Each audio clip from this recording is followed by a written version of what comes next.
This is the last interactive session that we'll be handling with respect to the sermon series, Money Grace. Thank you, Reverend, for your direction on this particular matter and for ambushing us to ensure that it works. I can confirm that I have grown as we endeavor to study these things. God has compelled us to grow, which is a dimension of His mercy. Ladies and gentlemen, there is a dimension of God that is only found inside the act of serving.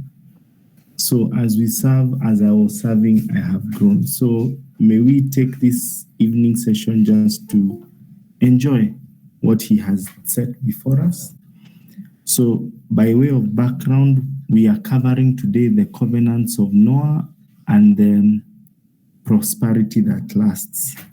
So we are going to discuss how we are going to be very practical. I have an Excel sheet open here, which we are going to look at. How are we going to build this seed? How are we going to sow this seed? How are we going to get a harvest? And how are we going to ensure that that harvest lasts by plugging into the purposes that God has in store for us? Because the two sermons were delivered in extensive summary, I will direct us to the link on the church wall, and we will get the entire delivery from there. So today we don't intend to have a summary like we normally do, because there are two sermons and it will take all the time. We won't have time to interact. As we are waiting for an MC to be appointed or to appoint themselves, please put your comments and questions on the chat that is available to everybody. Feel free, write 3 or 4 questions. But also, let me challenge you to also write there a line of the specific thing you've taken away from the last 6 weeks, and we shall share at an opportune time. So at this point, allow me to share my screen and take you through a journey of what it means to start the journey of building seed all the way to the place of harvest. So this is one of the slides I shared at some point in the past. If you remember the sermon series of flourishing financially, that was in 2021. There's a slide that, by God's grace, I managed to put together, and it really ministered to me. And as a family, we have been referring back to it many times. So this is the sermons, the slide that we are going to look at today. In the covenant of Noah, we discovered that God has hidden His blessing in the dimension of seed and harvest. That whichever blessings that God is going to give us, He has hidden them in the issue of seed time and harvest. That is where all God's blessing is. That being the case, then we have to be very careful to create and preserve seed. So if we are creating seed, then in my chart here, we will have to start from item number 1, which is income generation. We must understand income generation, because income generation is one of the ways in which God will give us seed. We said that when God was planning to deliver the children of Israel, He gave them a baby.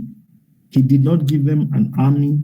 He did not give them chariots of fire from heaven. He gave them a baby, which means that in God's economy, there are things He will give us for the purpose of nurturing and growing. So so that in their fullness they will deliver us from the paths of the evil one. So this is income generation. We must be engaged in value creation. If you can see item 1 there, value creation and value addition activities. Activities that will take us and will involve enterprise from us. It may involve goods and services that somebody is willing to pay for. That's value. And we must understand that value borders around the 4 utilities: the place utility, form utility, time utility, possession utility.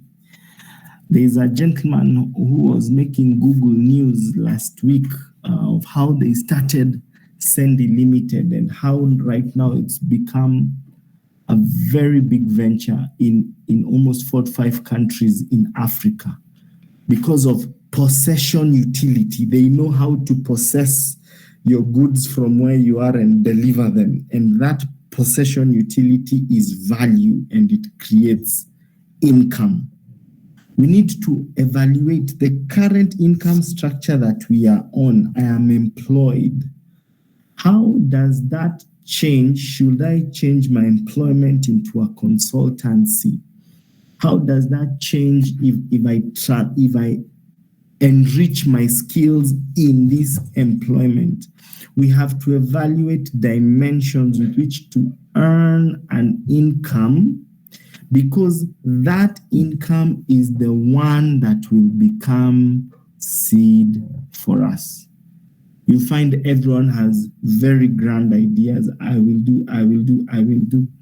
And you will discover that those ideas, one of the things that prevent them from being executed is that we lack the capital, the capacity in terms of funds to implement. So God is trying to tell us, first thing, my plan for you is that you need to get seed, and this seed will be created by value generating activities.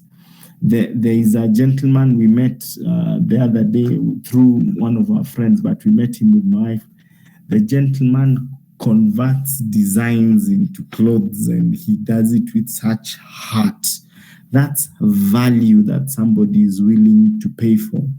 Some other gentleman was washing our car for years, and there's a way they used to charge me until I went to wash the car in Kileleshwa one of these days, and somebody changed the whole thing. They apply things, they give you things to put on your feet as you're waiting, and the price, my friend, is 3 times or 4 times what I'm used to. That's value created. We must understand income generation. I will not labor that one, so that we go to number 2, income allocation. And we challenged our view of budgeting. First of all, we must understand there are roles. Income has roles. Income has the role to sustain you. It has the role to sustain the house of God. It has the role to sustain governments and the authorities of us. It has the role to sustain the poor and the needy. Those are the 4 roles of income we have to understand. That has to be entrenched in our mind, so that when the salary comes, I will be aware that those roles I have to observe. I have to pay my tithe. I have to pay my offerings. I have to give my taxes. I have to sustain myself and the needy around me. Now, we need then to understand that of these 4 roles, budgeting is slightly more than income allocation. Budgeting is now a process where, having met the 4 roles, how can now I live to safeguard seed for sowing? Because only the seed that is sown is the one that shall create a harvest. And we shall discuss sowing in step 4. But I have received an income. Salary has come in. Praise the Lord. Is my work to dispense it, to finish it, or to dispense to safeguard? And if I'm to safeguard, I need to understand the influences of income allocation, personality types. There are personality types that generally and naturally spend. Give them a shilling, it is gone. And that personality type, I must be aware of it so that I can control the influences of eating seed. Remember, there are two people who walk into a shop and both of them, they buy, let's say, a phone or a car. One is buying from seed and the other one is buying from harvest. Do not let the harvesters change your outlook towards preserving seed. So kila mtu ananunua X, hata wewe umeenda kununua X. Some people are actually buying from harvest, and we need not to go that direction. So we need to observe ourselves. What is my personality type and how does it influence my spending? Which season in my life am I right now, so that I can monitor my kinds of spending? Some of our children are young. Spending is in this category. I need to be aware. How can I also monitor the things that are needs versus wants? My wife and I, we've agreed that needs, we can spend on needs, basics, those are needs, but wants have to be pushed to the harvest time, because wants are not mandatory. How do I delay gratification? And remember, though step 1 is about getting the seed, step 2 is about safeguarding that particular seed, protecting it, ensuring that it survives what we now call step 3, which is fund creation. Now, when you create seed has, you'll discover, for example, one of the things you want to do is maybe venture into real estate. Let's use that as an example. And the money you have from the seed preserving stage might not necessarily help you to get there tomorrow. So what we do is that we get into a season of fund creation. And ladies and gentlemen, this season can last days and months and years to get the sufficient fund to create the sufficient return that we so desire. So this fund creation has 3 main objectives. The first objective is to clear existing debt, because you'll find it will be difficult for us to successfully manage an investment if we are already servicing a debt. So you'll find that tomorrow you want to start a new business, but so-and-so is already borrowing you, asking you to repay back their money. So the little you wanted to put in your priorities, so to speak, are split. And a double-minded man is unstable in all his ways. So one of the priorities of fund creation is to clear existing debt. There have been so many questions on what is good debt, what is bad debt, and things like that. But what I have come to observe is that there generally, the Bible discourages us from debt, generally, because debt has the ability to eat the seed that you have preserved in step 2, because they will ask you you will borrow a shilling, but when you're paying a shilling plus the interest. That interest is eating away from the seed you have preserved. So that sometimes makes debt an enemy, unless you have plugged that debt into a venture that is paying the interest and the principal for itself. But one of the things and one of the dangers I have observed with debt is this, that when you income generate and when you safeguard your seed, what happens is that during that process of preserving, you are extremely diligent on where these funds will be placed. And that diligence sometimes is not exercised when we borrow. Because you see a venture today, you borrow, you enter into it, and that haste sometimes does not produce the best of decisions. So God in his wisdom created a path that as you generate, preserve, and somebody comes and tells you there is land in Narok, you will have to think 10 times on whether that investment is worth your hard-earned seed. So there's a whole debt psychology, which I must confess we will not cover today, and it has its own advantages and disadvantages and should be approached consciously. But any debt that is not tied to an income generating asset should be cleared as quickly as possible because it is eroding your seed. So what normally happens is that if you had borrowed for 3 years, when you compute the interest for that period, you'll be surprised that you might end up paying your loan twice and you need to clear it quickly. So how do you clear it quickly? Oh, the income generation, the income allocation, the budgeting that preserves seed, creates a buffer or a surplus which you can apply to clear existing debt. That is number 3. And then once you have cleared debt, ladies and gentlemen, the next thing to do is not to get into investments. No.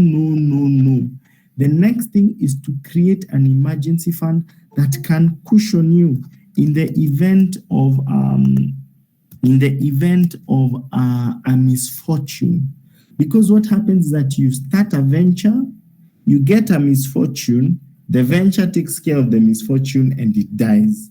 So what happens is that every family, every individual, every income earning adult should have a fund we call emergency fund that responds to emergencies that emerge during our life.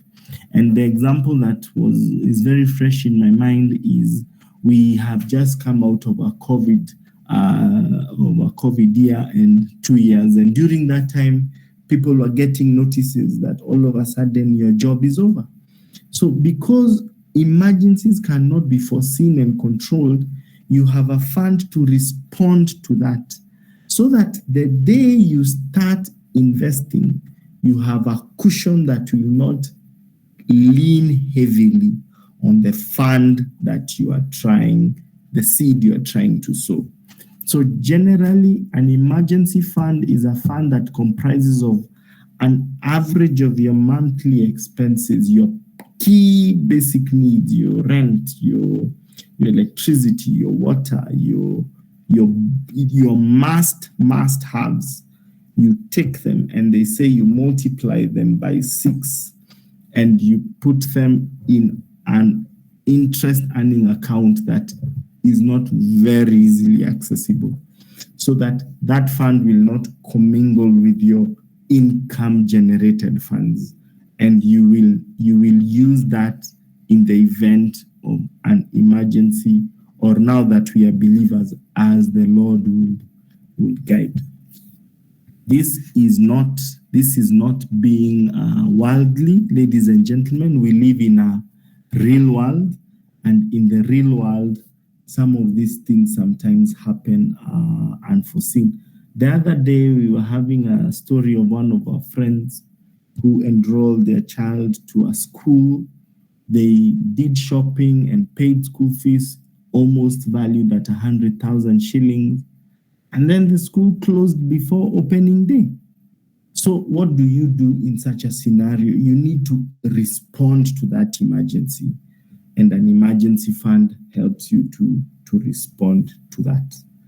Now, after you clear debt, have an emergency fund, now you create an investment fund. This is what we now call the seed. You can see how long it takes to secure seed. You create seed, and then that seed you create goes into item number 4, which is fund investment and management. Fund investment and management. So a few things we need to understand here is that this is what now, this is 2021 sermon, so sorry, but it doesn't have the 2022 terms. These are the systems we were referring to in our last sermon. There are systems we are supposed to plug into. Some of them are, point number 1, active. If you get into a shop, if you're managing a shop, some of that activity is active, and you can only have so many active. You cannot run many active streams, and you have to complement them with some passive income streams, and we'll look at them shortly. We will also need to understand what categories of assets are there. And ladies and gentlemen, as obvious as this statement I'm about to say may sound, some things we think are assets are not assets. For example, if you take money and buy a house or build a house, ladies and gentlemen, that stops being seed, because a harvest has the duty of bringing you back a return, and some things that anything that does not bring you a return is not an asset. Your house is not an asset. The car that you use to go to work is not an asset. The clothes you buy, the phone you buy to use is not an asset. And some of these things, they take away the seed we have created painfully, goes to these liabilities. Because what is a liability? A liability removes money from your pocket without replacing it. So we must understand categories of assets. We must understand the risk and reward matrix. We must understand how this system I am plugging into, what dynamics of risks are there, what dynamics of rewards are there. And the last point, which I've just mentioned, is how can I use this investment to finance some liabilities that I must have. So to discuss this further, we went to talk about the kinds of systems that are there. The kinds of systems that are there, and I've posted them on the screen. There is earned income. Earned income is now what we started in the first. To most of us, this is the initial seed that will ever begin with this journey. You get a job, you get some income.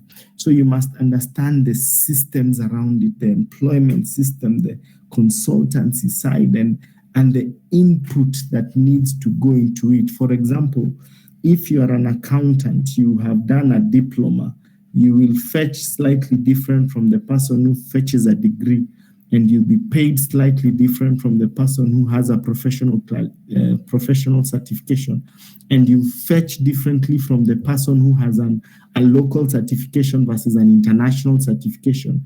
You fetch differently from the person who's trained and seasoned for some time. You fetch differently if you're doing it as a consultant. And we must understand those systems. But what I want to do today, I don't want to go through all of them. I want to take this one called capital markets and just explain how it works. And this is what I am going to do. I'm going to go to an Excel sheet. I trust that we can see my Excel sheet. Geoffrey, just let me know if you can see this Excel sheet. Okay. So I want to explain this system, and I want to type as we go so that you don't see it and you wonder where all these things came from. So I want to type as we go. So this is the capital markets. So capital markets are just that. They are markets for giving and getting capital. Capital is money that is given for people to do things and get returns. So these capital markets, they service both the public sector and they service both the private sector. Now, for private, this what I'm about to say, it applies sometimes across. Now, for the private sector, you can give the capital, which is basically in cash. This is cash capital. We give it to private entities, sometimes permanently. There is money you give to entities that you will never get back. That money is called equity. Equity capital. This, according to the Act and the laws, this is a permanent investment in a company. And this is what most people know as shares. So you invest in a company, you get shares.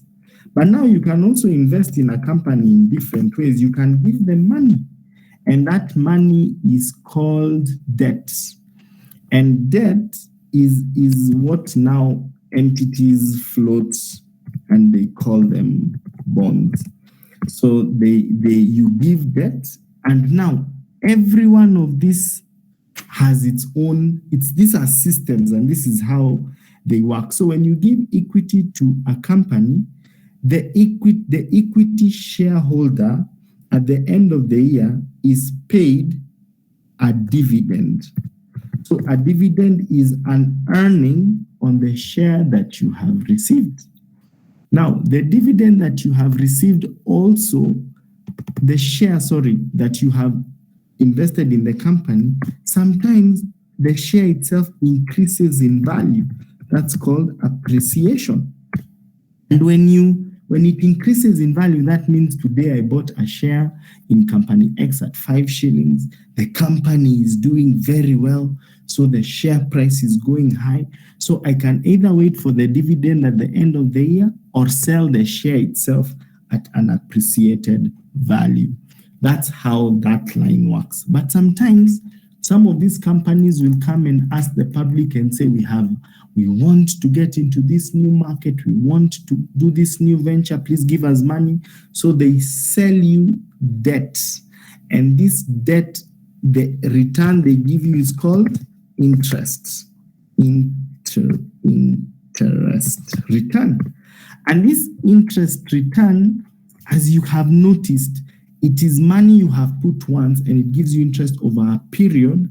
And when the interest period is over, you get back your principal investment that you have given to the company. So let's give an example of these two before we go very far, so that it doesn't look like it's very, very vague. So recently, if you've been reading the Business Daily, you saw there was a businessman. Oh, that example is too high up, but let's use it. Who went and bought shares in Cooperative Bank, and he invested 73 million shillings. That's what the Business Daily was saying. So one share in Cooperative Bank is approximately 16 shillings. So he bought 4,562,500 shares. So let's see what dividend looks like. So last year, Cooperative Bank paid 1 shilling per share on their dividend. So we take the number of shares he has a dividend return of 4.5 million shillings. Now, if Cooperative Bank continues to do the way that it's doing and performing the way that it's performing, you'll find that now the share price stops being 1 shilling, stops being 16 shillings, and you never know, over time it can be 25 shillings. And now I think I've used the wrong example. It becomes 25 shillings. So the number of shares he had, multiply them by 25, you'll find that the initial investment of 73 million becomes 114 million. So that difference is called appreciation. The reason why I'm starting at 73 million is to show you if you have saved and you have worked very hard and you've gotten 73,000 shillings for shares, you'll find this is the corresponding number of shares, corresponding number of dividend, corresponding number of appreciation. So you must, that's why we were saying you need to do this for years, 73,000 a month, a year. You might need to do this for 10 years for your dividend to grow up. You might need to do this for 20 years. That's the example you are given with Samson. It takes time to build this kind of investment, and we need to be disciplined enough to give it over time. So that's one category of investment. Bonds are a bit easier. So they say we want to raise 10 billion for a venture, but you only have 1 million. And they say for that 1 million, we will give you an interest rate of 12.25%.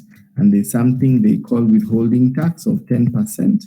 So the bond will give you a return of approximately 110,000 a month. So this is you giving debt to a private investor to be able to generate a return. So all this is capital markets, and it's regulated by the regulator called the Capital Markets Authority, who supervises everything that is given as private debt to the public in this regard. Now, the public debt, capital markets still apply here. The public debt is debt that is advanced to mainly governments. Now, these governments can be county government. We were discussing the other day with Reverend that the Laikipia County had actually invited the public for debt, and the national government. So the national and county governments will give debt in 3 streams. One of them is the short-term debt. The other one is the medium-term debt. And the other one is the long-term debt. That's why I'm writing as we go along. The short-term debt is debt that is normally advanced for a period. Sorry. I've just seen somebody has joined the meeting and I need to let them in. I think they have left. Let me go back to the presentation, to my spreadsheet. So the short-term debt is debt that is given for less than 1 year by these entities. The medium-term debt. Medium-term debt is debt that is given for anywhere less than 5 years. So you give the government debt for 5 years, and the long-term debt can go up to, it's greater than five, but sometimes can go up to 30 years. But there are some very unique bonds and long-term debt that some governments have given for a lifetime. Like during World War II, there were governments that were giving debt instruments for a lifetime, that if you get this, you will never ever lose income from the government. That was during very special circumstances. So anything that is short-term in nature is called a bill. So you hear treasury bills. Those are short-term instruments that apply for less than 1 year. Anything over 1 year, this one, medium-term, long-term, they are called bonds. These are treasury bonds. The way these ones here are called corporate bonds. These ones here are called treasury bonds. A bond is a debt instrument advanced to the government for more than 1 year.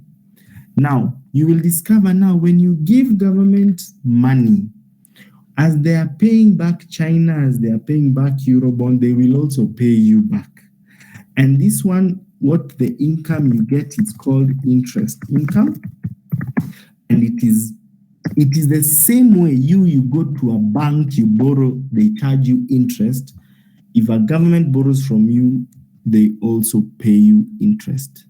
Now, the longer the tenure, so this is, let me use the word tenure so that we see what we are talking about. The longer the, ladies and gentlemen, what I'm doing is very spiritual. Lest we think this man has dropped it. This is very, very spiritual. I am trying to show you the effort that goes into understanding systems so that we plug into them and participate. So you have interest income that is 1 year, 5 years, 30 years. Now, the longer the tenure, the higher the interest income. So you find anything under 1 year will fetch somewhere between 8 and 9% return. We'll do the numbers and see. Anywhere around 5, you will get 10 to 10% return, and long-term debt can fetch you anywhere even up to 14%. If you get a bond for 30 years, it will fetch you that much. So let's give a scenario of 3 people, one of which invested 10, let me start with 10,000 for each and see what happens to each of these people. And the return is per annum. So if this one takes this one, invests 10,000 in a short-term instrument and subjects it to withholding tax, you get an interest of 810 shillings and the government will pay you back. If you do it in the long term and in the medium term and in the long term, you will see that the person who did it in the long term actually is getting a better return from the same investment. So it is normally advised that you decide on the tenure of your investment based on something we call investment objectives. What objectives are you trying to achieve so that you can decide for yourself where you're going to plug into? But ladies and gentlemen, if the government takes your 10,000 shillings for a year and gives you 810, you should ask yourself, this 810, what will it help me to do? You'll find that if you sow sparingly, this is a word from the Bible, you will reap sparingly. So that's 10,000. So what happens when you make it 100,000? What happens? You see your income increases for the year. Let's see what happens if you make it. Trust me, I'm a man of faith. 1 million shillings. What happens? You invest, you return this. And if, for example, your daughter is going to a school where they pay 15,000 shillings a term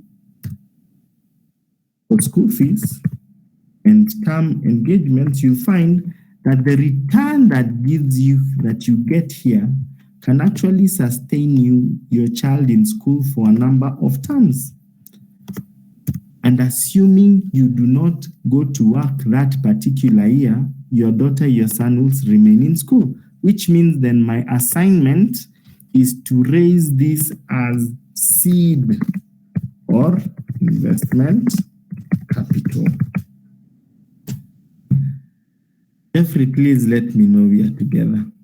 I have said many things and I have not finished. Are we together? Okay, yes. Okay. Yeah. So this is what I have just done on this page is to not, I'm not expecting you to remember everything today, and I'm not expecting this to be the whole course. There is more than this. But I want you to see it takes effort for you to understand and plug into a system.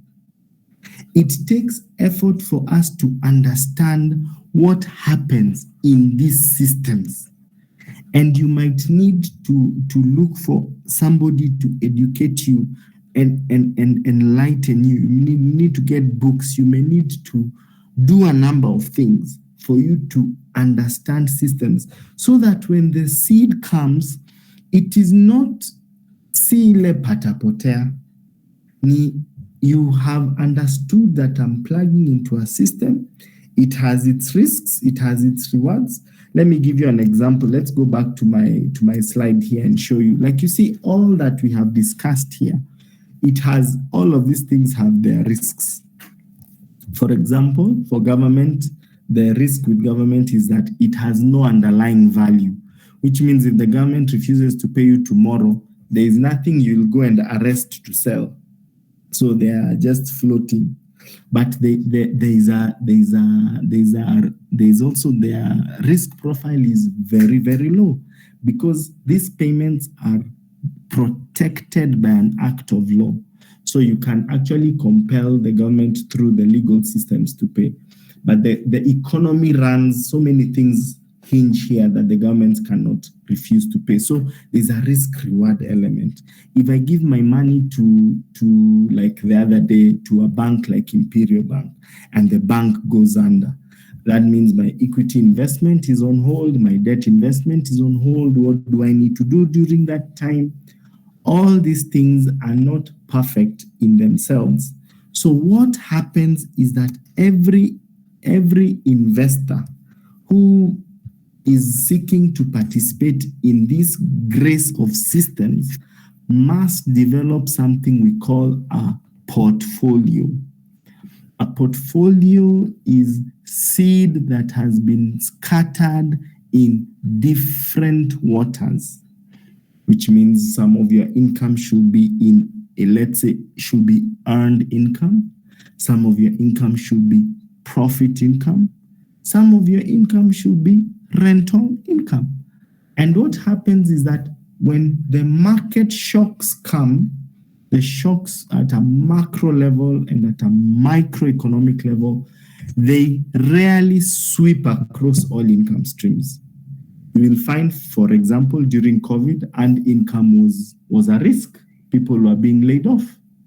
But interest income was not a risk. People were still getting their interest payments.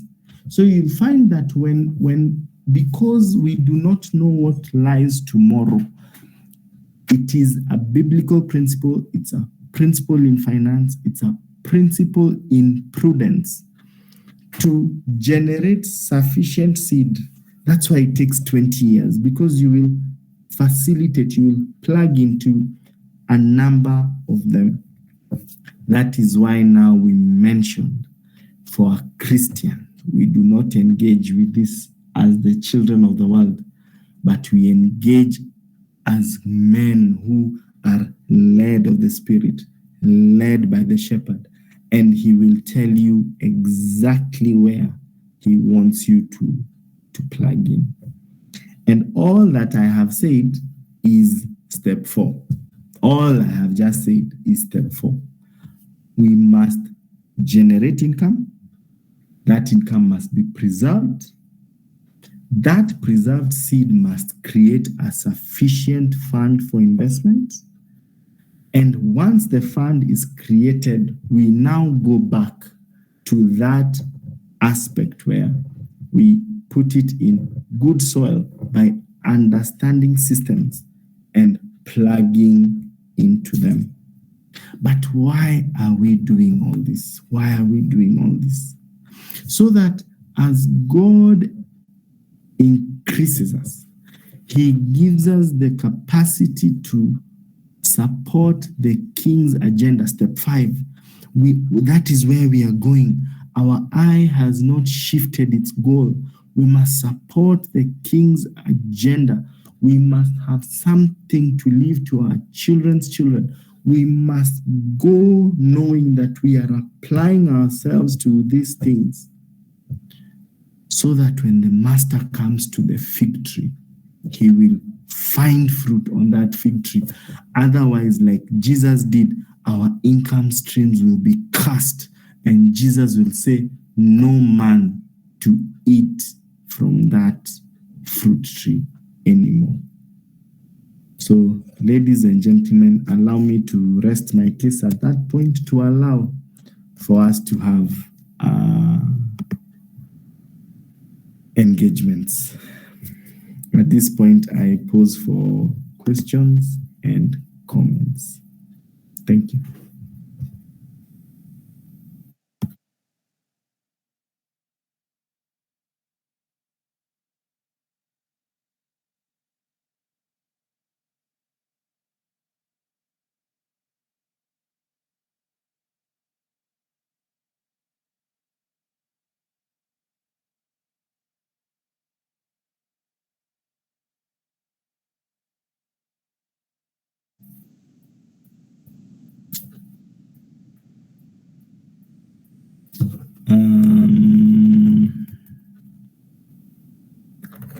There's a question on M Akiba bond. Can we expound more on that? Okay. Martin, thank you. Could you recommend some books one can read more on this? Thank you. Let me take that as we all consider how to close this. I've noticed I don't have an MC, and I've just seen my fellow elder is here, Elder Tarus.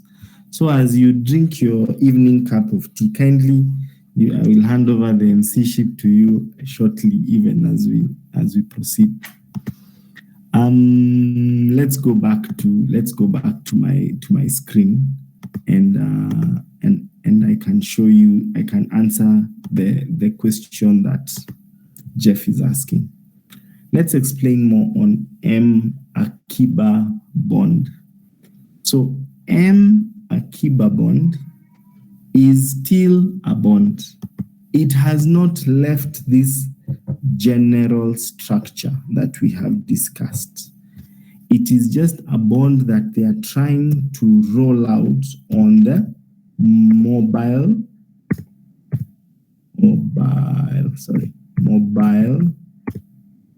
money platforms.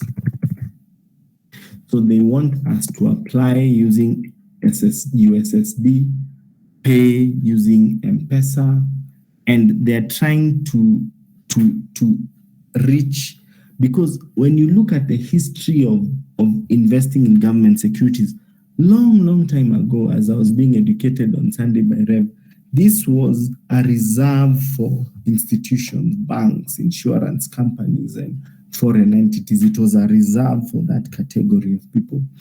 Very recently, they were opened up now to the public, and the public could go and engage with the central bank for that.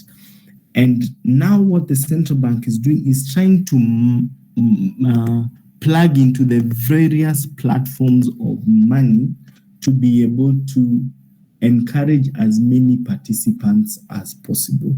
So M Akiba bond is just one of the government bonds. It is normally a medium-term debt, 2 to 5 years, that the government is trying to roll out to encourage investors through these platforms, because not everybody will have the discipline to process an RTGS, but they can do an M-Pesa to the central bank and things like that. All these bonds, they work in line with something, this one you have to read. It's called monetary policy and fiscal policy. Sometimes the government wants to raise money for a project. Sometimes the government wants to control inflation. Sometimes the government is trying to manage foreign exchange rates between Kenya and other nations. So what you are seeing here as debt is the government trying to implement its monetary and fiscal policies through the central bank. So to say in a nutshell that M Akiba bonds are just bonds that fall through this platform of mobile money. The second question about books. Mercy Nderito. I wish there was a book that can teach you all these things, because some of them are not captured in books. We were discussing one day, I've studied finance in school, so some of these things I can put them together a bit quickly. The books you read are from economics to finance to accounting to Bible to there's a whole spectrum of knowledge. One of the things I would encourage you to do before you even read a book is, after you identify the sector that is appealing to you, and of course you will get some writings and read about it. For me, I walked to the central bank for the first time. I thought they'll arrest me. So I walked in and I said, I want to be taught to talk to somebody about bonds. And they gave me somebody who took me through the process. So you might actually benefit more by holding the hand of somebody and letting that somebody what they call subject matter experts. That's why what we are doing now, people actually pay. You pay to get this, because this is subject matter expert, people who work with people to take them through. Now, step 1 to step 4, we get your income and we develop a solution that you will work with for a few years of your life. So books are there. There are some I remember I had projected in my slide. Let me give you some of them, which I had projected a while back. This, I can assure you, they are nowhere. They are not even near the complete list, but they help us. They help us to gain a grasp on this understanding. But Mercy, let me even tell you a bigger secret. And this I have discovered from my own life. As you are walking with Jesus, and as you are diligent to keep his commands, the covenant of Noah is real. He will come and open your understanding to dimensions and systems that are existing in this earth. And he will give you a knowledge that you cannot summarize in words. So I usually tell people, your first responsibility before you look for any book, because the book can fall into the era of the knowledge of good and evil. There is a good knowledge that is not of God, that is condemning to the man.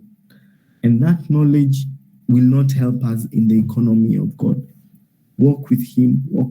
He will introduce you to people who will introduce you to systems.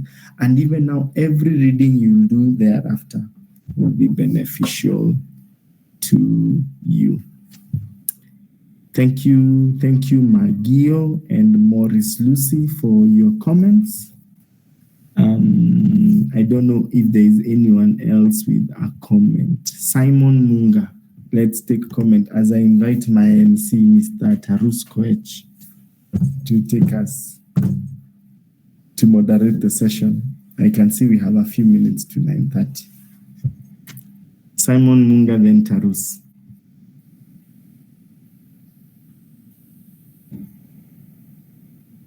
Ken, maybe as you wait for Simon to come in, maybe I will just ask you to just shed some light in terms of the first step of seed creation. Probably because I think that's a starting point. If you're able to generate some seed, which now you will plug into fund creation and final investment, there will be some, I don't know, how do you start making seed? Because I think most of us, conventionally, we've been using budgeting to allocate money to meet our needs. So what are the practical things to do so that you make sure at the end of the month, every month, you have some money reserved, which you're calling seed, which now you can be able to do the fund creation to invest? What would you say now practically as as homes? What do we do so that we have money left? Because most of the times we usually hear people say monies for different months don't meet. Like the money ends before the month. So how do you make sure now you plug into this journey where at the end of the month you have a seed, and now that seed we can apply to the systems as you've explained to grow funds and invest?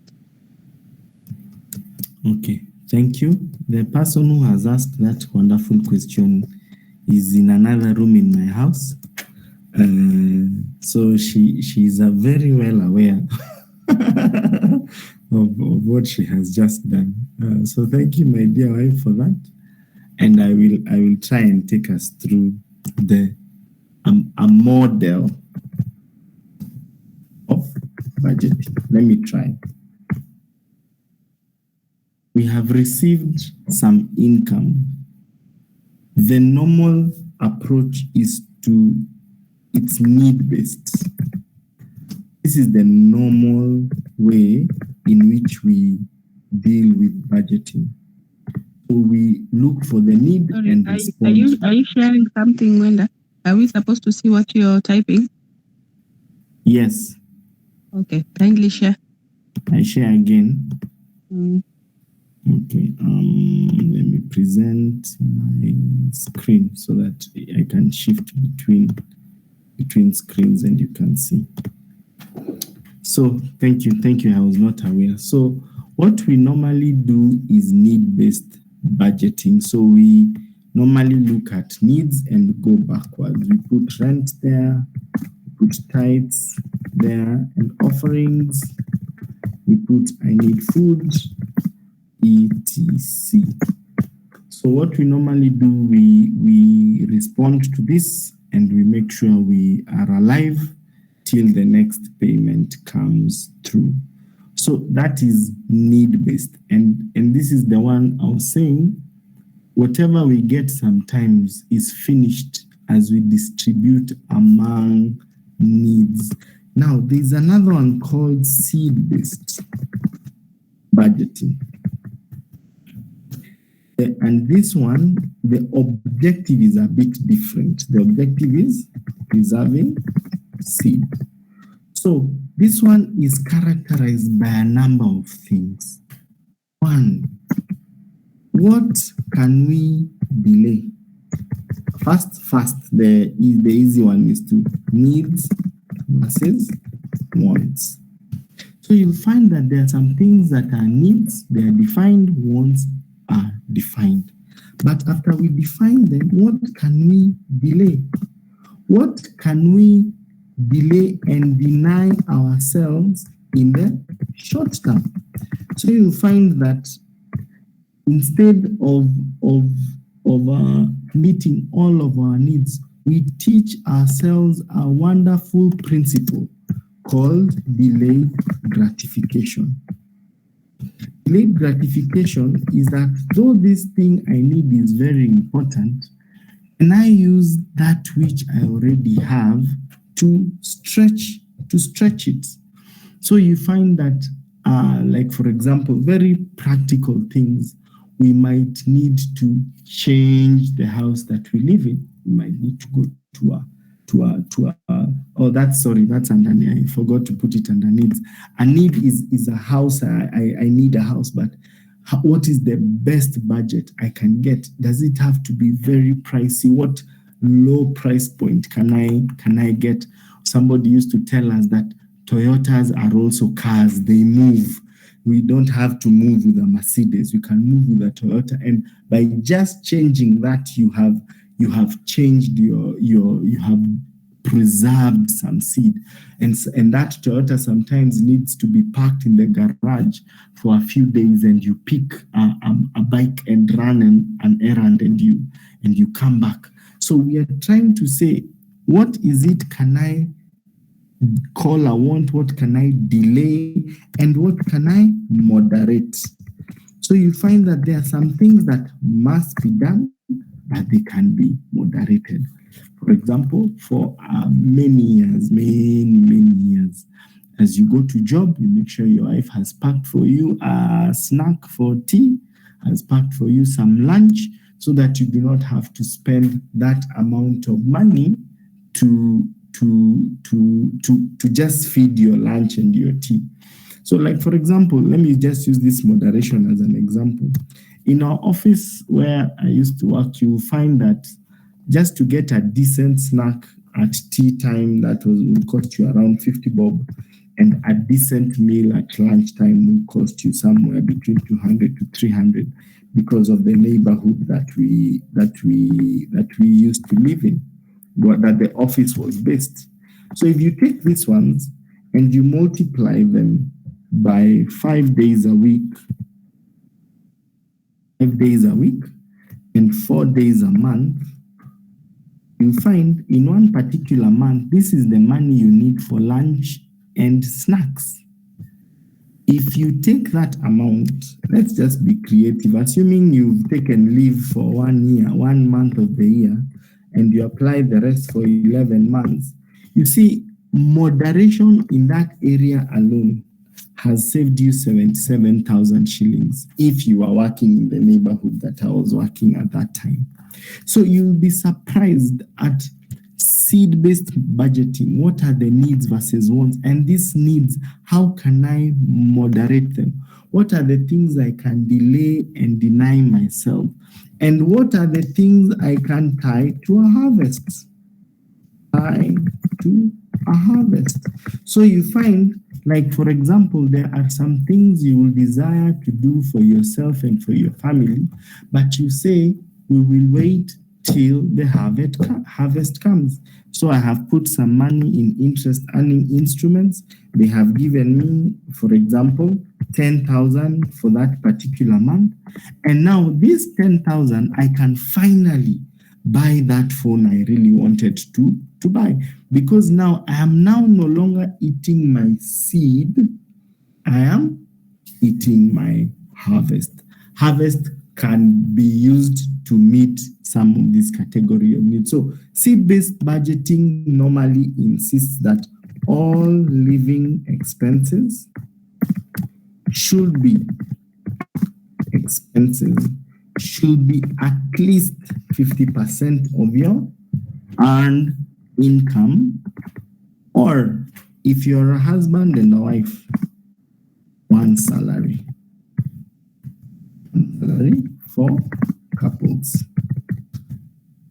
So all living expenses should be 50% of your salary or one salary. So if you earn X, your expenses should all be within this particular range.